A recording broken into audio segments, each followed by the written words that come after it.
So let's move over to the top wide receivers of the week. And I'm going to start off with just an alpha, arguably top 2 wide receiver in the league this year, Nico Collins. This dude's averaging 9 targets, 6 catches, and 104 receiving yards per game this year, 19.3 fantasy points per game, 2nd in yards per route run, 3rd in yards per team pass attempt, 12th in yards per reception, and 11th in market share of the air yards.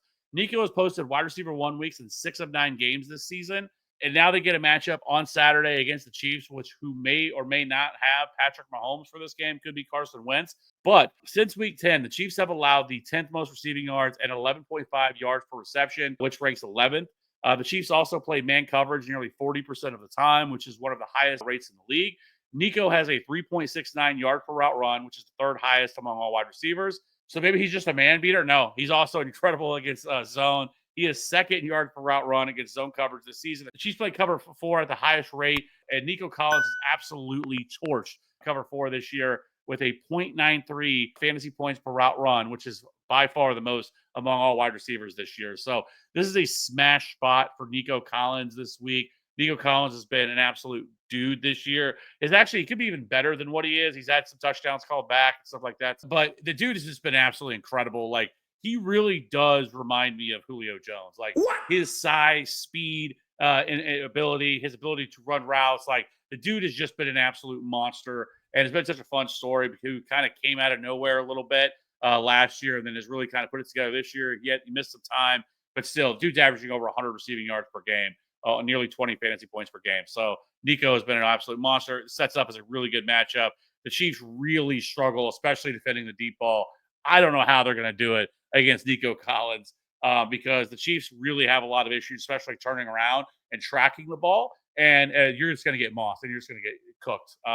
The Chiefs don't have a corner. Like, McDuffie is like 5'10". Like, you're not putting him on 6'3" Nico Collins and expecting him to do anything against them. So I think Nico Collins could absolutely eat on Saturday.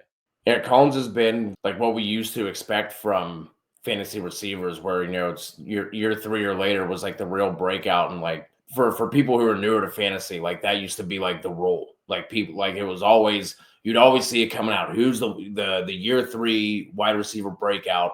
And that has not been the case. I can't tell you the last time that I've even seen one of those pieces of content, and Nico Collins is kind of fitting that mold. But moving on for my first one, I want to talk about an alpha. This guy was an alpha for several years, kind of fell off a little bit, but over the past 3 weeks has really turned back the hands of time. That is Davante Adams. He and Aaron Rodgers really seem to have that connection back in place, which is it must be just absolute torture for Jets fans to go through the year that they have. And now these two are starting to turn it on over the past couple of weeks. But he's just been on an absolute heater. He has finished as wide receiver 18, wide receiver 7, and the overall wide receiver 1 this past week. Adams has seen double-digit targets in 5 of his last 6 games. The Rams have been a little up and down. They've had games where they look good, but they've also allowed some massive games this season. Going all the way back to week 1, Jameson Williams, 5 for 121 and 1. Marvin Harrison Jr., who's been one of the most disappointing wide receivers this year, went for 130 and 2. Juwan Jennings put himself on the map with 11, 175 and 3. And even more recently, the Bills trio of Shakir, Hollins, and Amari Cooper combined for over 250 yards and 2 just a few weeks ago. I don't see any reason why the volume to Adams will stop here. And I think you feel pretty good about plugging him back into your lineup for week 16. This game also has a solid total of 46.5 and just a 3.5 point spread. So I think this could be one of the sneakier games of the week. That was a monster game last week for Davante Adams. And I know people that probably have him, obviously have been real happy with the outcomes this year, but that was one that you'll take, especially in the first round of the fantasy playoffs. So he absolutely crushed last week. But next up for me is going to be Mike Evans. Gets a matchup against the Cowboys. Evans hasn't been necessarily the true just alpha wide receiver that we thought he was going to be, especially once Chris Godwin. Because earlier in the year it was Chris Godwin that was kind of being that dude, and then when Chris Godwin went down, Mike Evans went down. And then, things have changed. But on the year, he's seeing about 6.8 targets per game with a 22% target share. That's much less than I think what we would have anticipated. He still is on pace for 1,000 receiving yards or right around there. 749 receiving yards, 9 touchdowns. He's still wide receiver 12 fantasy points per game, so don't get it twisted.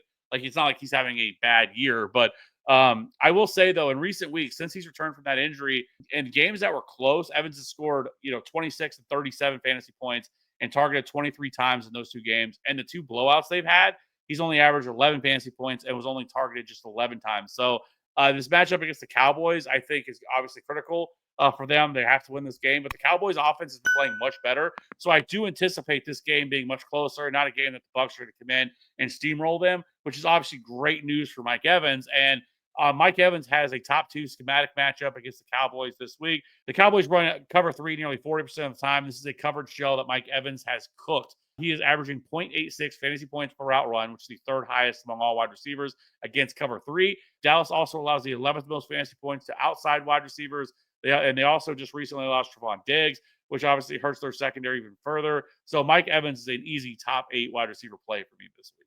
Yeah, has to average 83.6 yards per game over his final 3 to reach 1,000 yards. And the dude has never not had 1,000 yards. So if you're into narratives like that, and I think the Bucs have kind of already shown that they're willing to go out and pepper and target guys to get them to those type of milestones. I think you already had the head coach, I can't remember if it was this year or last year, came out and was talking about how like those things are important for the players. So, and Mike Evans has a fantastic schedule the rest of the way to be able to do that. So, he's going to end up going down as like one of the most underrated wide receivers of all time, despite how good he has been. So I'm here for it, especially because I have him in a couple matchups. So again, just it's all about me, man. We're going to keep putting out the selfishness for my teams. But moving on, going to kind of double down on what I was talking about. Davante Adams going to move to Cooper Kupp on the other side of that game.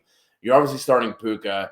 Don't need to tell you to do that. But I would be going back to Cooper Kupp here in this spot, despite him putting up that goose egg last week. You hate seeing that, and then trying to trust someone in the fantasy playoffs.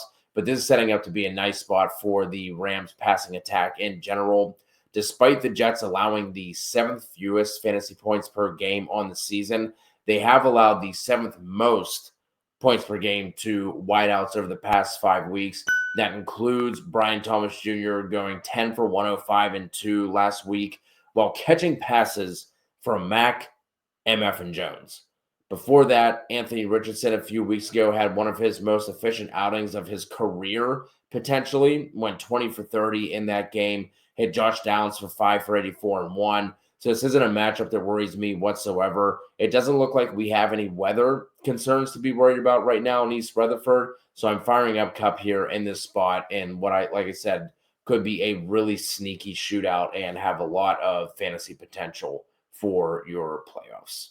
Yeah, people are hoping so after that big goose egg he just put up last week. So I know there was a lot of people that were upset about that, but I don't mind that call either. And the Jets have been really bad against slot wide receivers this year, so sets up as a really good matchup for Cooper Kupp. So speaking of Brian Thomas, you kind of mentioned him. He's the next guy I want to talk about. Gets a matchup here this week against the Raiders.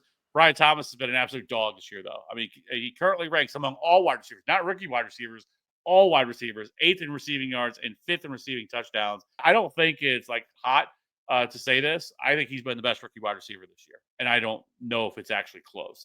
You can make an argument that, Malik Nabers, has been dealing with really poor quarterback play. So is Brian Thomas. Like, Brian Thomas is not out here with some elite quarterback play. So, I mean, Brian Thomas has been absolutely phenomenal. He is also 18th in yards per route run, 17th in yards per team pass tip, 14th in separation score, and top 20 in route run rate. He also has 570 unrealized air yards this year because he has just been missed so many opportunities where quarterbacks can't get him the ball where he's wide open deep, which is top 10 among all wide receivers as well. But and then over the last 3 weeks, I mean, he's really come on. He's been targeted 36 times, averaging 89 receiving yards and nearly a touchdown per game for 22.6 PPR points. And then 2 or 3 weeks ago, we highlighted Brian Thomas Jr. as one of the best buys before the fantasy playoffs. Obviously, that has come to fruition because if you remember, he went on that little stretch where he was not very good, looked like he was more of a decoy, suffered that chest injury, really wasn't involved. And he was a guy that we put out right before the fantasy playoffs, a couple weeks before the fantasy playoffs, that this was an absolute must buy. Pat on the back for us because we have absolutely crushed that take. So absolutely love him this week. The Raiders allow the 7th most fantasy points to outside wide receivers this week. I think Brian Thomas crushes. Yes, it's Mac Jones, a quarterback, but Mac Jones has been decent enough to be able to keep him, involved. They don't really have any other pass catchers. Britton Strange, Penn State, great, went out last week and had a huge game on his own right. And then That's it's right. Parker Washington. They just don't have anybody else. So he's going to continue to get peppered with targets. He's an absolute dog. I am excited for him next year. I think he is going to be drafted probably late round 2, early round 3 next year, and he deserves every bit of that because I think he's that good. I'm not gonna lie though, it's a little annoying because once Trevor Lawrence was finally, hit IR, we found out he wasn't gonna come back. I was looking at Brian Thomas and being like, okay, this is gonna be one of the guys I aggressively go after in Dynasty this offseason. Just thinking Mac Jones is gonna put the Jags stench all over him, and that has not been the case, especially over the past 3 weeks. So gonna have to find someone else to talk about, but I will stay on the rookie wide receiver talk here, and I'm going to go to Malik Nabers. Doesn't feel great chasing Nabers here after he finally put up his first wide receiver 1 finish since week 4. But if there's a spot that he is going to repeat, it's going to be here against the Falcons, who have allowed the 4th most fantasy points per game to wideouts in the season, 2nd most over the past 5 weeks. Nabers hasn't been what we thought we were getting, especially whenever he went on that stretch at the beginning of the season where 3 of his first 4 weeks he finished as a top 12 wide receiver. He hasn't been awful. He just hasn't had any ceiling games outside of last week. The issue has not been volume, though. Nabers is leading the league in target share at 32.2%. He's actually the only wide receiver to have a target share over 30%. He's also 3rd in air yard share. The Falcons are also tied for the 6th highest net yards per pass attempt, also generating the 6th lowest pressure rate. So not trying to say that you should go out and stream Boyle or that he should be trusted in any way whatsoever, but it certainly makes you feel a little bit more confident about plugging Nabers into your lineup for the playoffs in week 16. Yeah, actually, I was looking really closely into that game, and he was somebody that I was highly considering. It is tougher to trust, Tim Boyle. But I will say the touchdown that he scored last week was with Tim Boyle. It was a 23, 24-yard touchdown. So, maybe there's a little bit of connection there. Maybe it can't be any worse, though. I'll say that. Than whether it's Tommy DeVito or Drew Lock, can't really be any worse. So, yeah, I don't mind that. It's a great matchup for Malik Nabers. So, lastly, for me, it's going to be going from a rookie to an old man, and it's going to be Keenan Allen versus the Lions. This has not been a great year for Keenan Allen. I will start off by saying that. Despite seeing a 27% target share, which is top 12 among all wide receivers, he currently ranks 38th in fantasy points per game. He is right now has 53 catches, 553 receiving yards, and 6 touchdowns. He ranks 76th in yards per route run, 52nd in yards per team pass attempt. However, I will say his 61.9% catchable target rate ranks 84th. Caleb Williams has been pretty bad for the most part this season. He's had some flashes, some glimpses of looking like, the quarterback that everybody expected him to be when they took him first overall.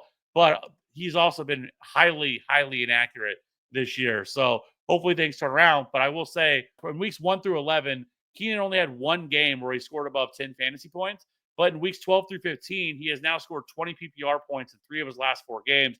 And next up is a matchup against one of the most banged up defenses we've probably ever seen in the Lions.